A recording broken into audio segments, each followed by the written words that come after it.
Africa, where Africans communicated by drum beats and dancing. In the late 1700s, Africans were being transported against their will to the United States to become slaves. The slave owners took the identity of the slaves away by forbidding the drums, which was their way of communicating. The slaves explored other ways of communicating by using their feet instead of their drums. Fast forward about 100 years to the late 60s, and you find yourself in the Bronx. The hip-hop culture explored a different type of dance, giving black kids the way to stay out of gangs and crime, and to reclaim their identity. They encountered a way of life by dance battles rather than battling with knives and guns. Exchanging ideas past several decades and made hip-hop part of the mainstream culture. Ooh, cool 60s, almost 70s, summer is here. Everyone boys, he was the leaders. They got nothing better to do in the ghetto conditions with them in. Then my boy Joe, landlord chasing them for not paying his rent. Again, tough place to live. No wonder everyone here is in a gang. Hey, y'all be right, man. Just keep running. Not so much crime in the hood. When I say hood, I mean the Bronx. I need some kind of break from all the crime and corruption that's around me all the time. This is the music. This is my jam.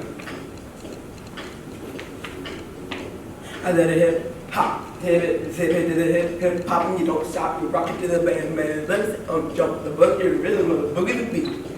Oh, hold up. Am I going too fast? Maybe we should go back to where it all began.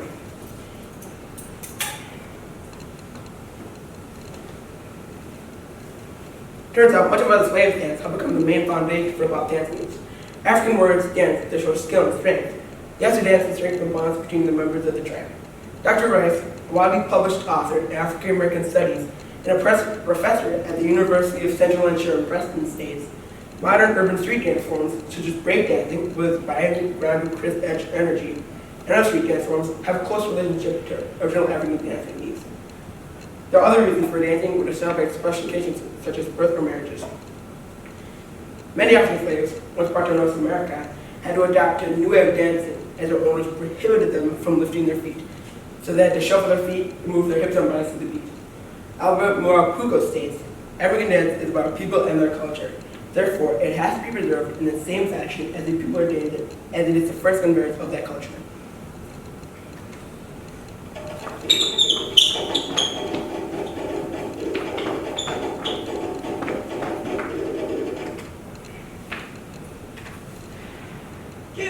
Is that music? Reminds me of Snake. Sorry, that's what I'm doing. His name is Earl Tucker. He's known for his flexibility and his attention in the 1920s. He stood like a snake in the team, which is how he got his name. Another really amazing signature dancer was James Brown. He had some kind of moves in the 60s, but he wasn't the only one dancing back then. See, jazz dance moved forward in the build of hip-hop dance. Hip-hop explores many different dance styles and uses moves from many different dance forms. During the Great Migration between 1910 and 1970, 6 million blacks moved from the southern United States. Young white males violently resisted racial integration. This caused blacks into evolving into social protection groups. Gangs became entrenched in the social fabric of the black underclass group, according to the United States Department of Justice, and whites moved out of the neighborhoods. Urban renewal, including the destruction of businesses, turned the Bronx into one of the 5 poorest congressional districts in the United States today. The crimes were especially bad in the early 70s. Houses and permanent buildings and tenements were being abandoned. There was no money to pay the rent, no work to be had, and a need for protection. The only thing left was to turn to crime and gangs. This meant that the street gangs were supporting themselves with drug dealing and other criminal activity. There was a great need to reinvent the young black identity. Exploring new ways to express themselves brought about a new way to look at music and dance. But just what happens is a new thing, and it combines African dance, snake hips and moves, James Brown's footwork, and even jazz dance. Hip-hop looks like Kirk came through. I just got Flower and Fire announcing one of his parties. His parties are starting to become famous. The cool thing is, he realized that people were waiting for certain parts of the music to dance, so he created a DJ that he spun his back in order to replay certain parts of the music. It was so cool, his name became DJ Kool Herc. See, Uprock, what I'm doing right now, was his first dance music made in the 60s. He used the heavy rhythm of original African dance techniques. Fast forward to Uprock still being used today. See, everything in hip-hop dance is, and I quote, hip-hop is defined as the expression of racial and social disorders. Even the elders and other audiences disapprove of hip-hop, they can't stop from spreading. Wait, hear that? Hear that? Gunshots. Gangs are creating trouble in the hood again. See, my gang, Black Spades, has been riving against other gangs for years. That's way of life in the hood. Mainly we fight over protecting our turf and girls. Man, some of those fights can be pretty deadly. Oh wait, because we mean tonight, and it includes some of the gangs in this part of the Bronx. But don't tell anyone, especially the cops. Definitely not the cops. Woo! Oh man, that meeting was the best. And I think that meeting with other gang members was supposed to be dangerous. The gang leaders have set of troops. I'm so happy I could just dance. Oh wait, I can't. Speaking of which, now we'll be fighting with hip-hop instead of guns and weapons. We're gonna have dance battles. Creative moves will decide the winners, not guns and killing. We'll be able to express ourselves and create production of our energy by dancing rather than violence. See, the Black Spades is basically made up of dysfunctional households, which is kind of scary. I have a place to eat, no place to sleep, and I have no family of my own. Just a game in my family. But now, we have something that will keep us out of trouble. Dance, dance, and dance. Can you move to beat the rival gangs? Oh, cops here, gotta run. But what the cops didn't understand, according to the book Peace Thinking from Practice Theory by Susan Ellen and Zachariah Sherry Manpilly, that hip-hop gave an alternative to violence with breakdancing instead of breaking bodies. But it didn't just impact gangs, it impacted everyone. Black kids began to realize they weren't even thinking about drugs and crime, but hip-hop. They realized it was freedom from their actions that their impoverished areas repeatedly forced them to do. Hip-hop is an art form that many used to think was nothing good. But gang members did nothing and made something out of the good conditions that they're facing. What did hip-hop do for the country, might say? It brought people together, no matter what their color or circumstances were. All around the world, people using hip-hop dance. All around the world, people come to watch and engage in hip-hop dance competitions. Okay, let's go a little bit more into the present now. Well, I think we covered all that exploration, exchange, and content through hip-hop dance. Wait, we got how it changed from then until now.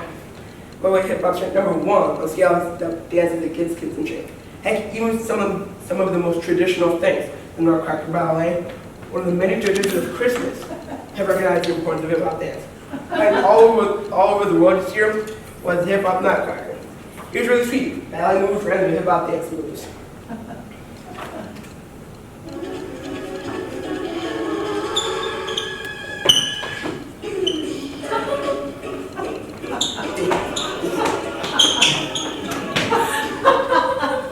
It's become part of the most profitable industry in the world. The hip-hop industry generates over $10 billion a year. Music, clothes, dance, art, poetry, and graffiti are part of the hip-hop industry. Heck, even Harvard University's famed Afro-American Studies department recently hired an expert in hip-hop because, according to Professor Henry Louis Gates, it is one of the most important cultural phenomena in the second half of the 20th century. We'd be remiss if we did not treat it accordingly. Well, now I know about hip-hop dance in the way that it's gone beyond anyone's imagination. Give Black kids a way to stay on gangs, crime, and reclaim their identities by encountering new ways of lifestyle. Encountering new moves, exchanging ways on how to make hip-hop dance more exciting, and checking out everyone else's ideas is what's happening. As hip-hopper Karis once says, hip-hop has the power to corrupt young minds. It also has the power to uplift them. So I advise leaves to help other people. I encourage them to use it to express their feelings. Whether it be happiness, sadness, fear, confusion, depression. This goes on and on. How? By dancing. Just keep dancing.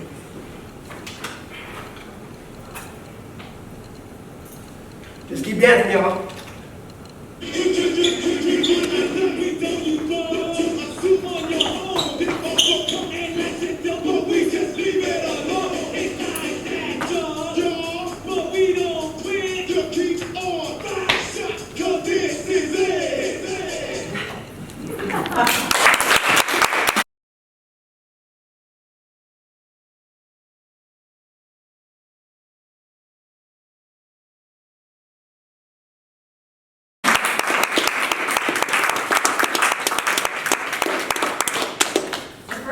Say how wonderful History Day is that kids can do anything and make it and really look at the history. You did some really interesting research. So in that research, was there a moment where there was something significant or that aha moment that things started to coalesce for you? I wouldn't like. Significant source, something that was really important to you. I would say, and you don't stop 30 years of hip hop, that was a really good source for me because it showed that rappers getting interviewed by people, like rappers today, how life was them back, life was like for them back then when hip hop was just getting started, or they had before hip hop got started, kind of. Did you do any research on Hamilton? You know, I've got a note here. We've got Broadway's been transformed Yes. by the first hip hop music. Oh yeah, I saw the, Yes. yeah, I looked at They it. won the Tony last night, the best musical on Broadway, so. Yeah. So, It was a Hamiltonian, yeah. yeah.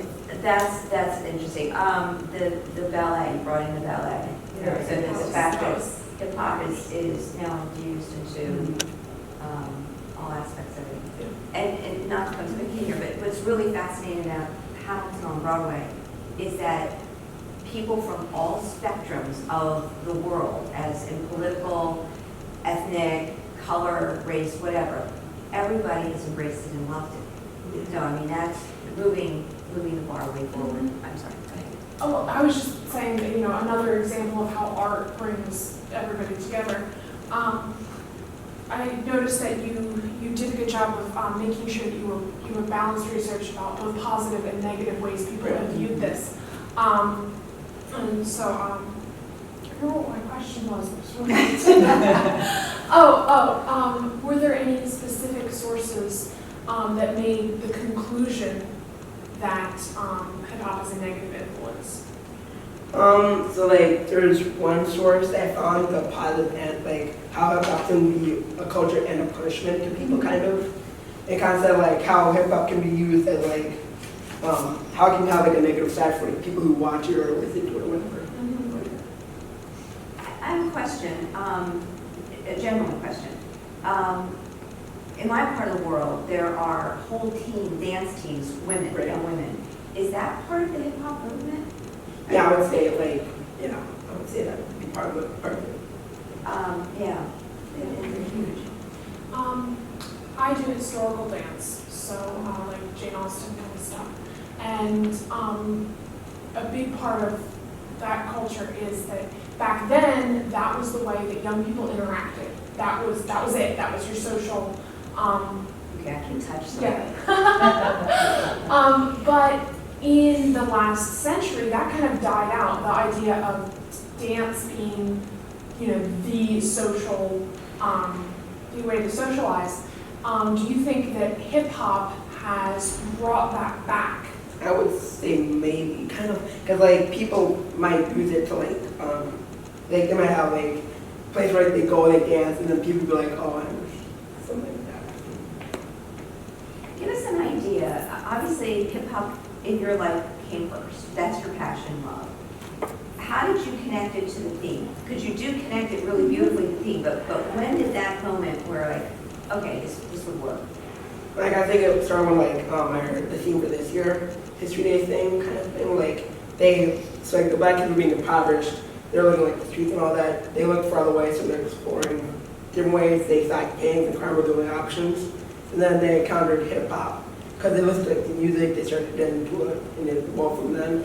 And then they've been exchanging ideas with other people so far.